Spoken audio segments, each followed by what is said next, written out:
Welcome back to my channel everyone. তো চলো আজ আমি চলে এসেছি কীভাবে আমি তালফুলি বানিয়েছিলাম সেটার একটা ছোট্ট ভিডিও নিয়ে।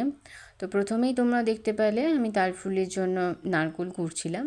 তো দেন আমার মা এখানে একটা বড় জায়গাতে পরিমাণ মতন আটা, চালের গুঁড়ো, চিনি, নুন এবং মৌরি, এরপর এই নারকেল কোড়াটা দিয়ে জিনিসটাকে আগে ভালো করে মিক্সড করে নিচ্ছে এবং দেন এই দেখতেই পাচ্ছ আমাদের তালের শাঁসটা কত ভালো এসেছে।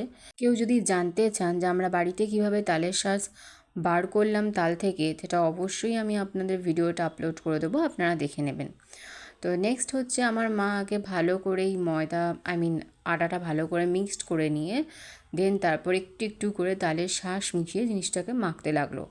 আপনাদের জন্য একটা টিপস দিই, সেটা হচ্ছে আপনি যদি এটা ময়দা দিয়ে করেন তাহলে কি হয়, একটু তালফুলিটা একটু চামড়া টাইপের হয় বা একটু শক্ত হয়। তো আপনারা যদি এটা আটা দিয়ে করেন তাহলে অনেকটাই নরম হয়, খেতে কারোর অসুবিধা হবে না।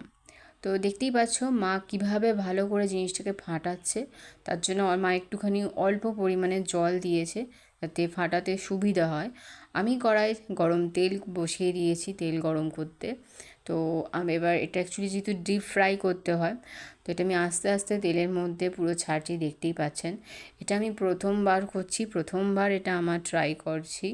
তো তাই আমার আমি নিজেও ঠিকঠাক করে পারছিলাম না, মানে কীভাবে দেবো বুঝতে পারছিলাম না। অনেকটা ছোট, অনেকটা বড় হয়েছে, কেউই এক সাইজের হয়নি।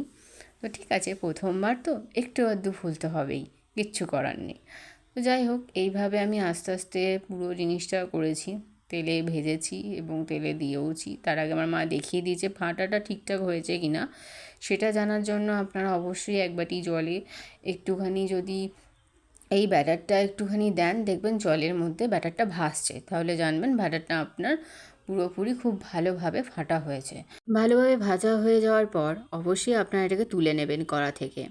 তো এর ধরনের আরও ভিডিও পেতে অবশ্যই আপনারা আমাকে ফলো করতে পারেন। ততক্ষণের জন্য বাই বাই বন্ধুরা।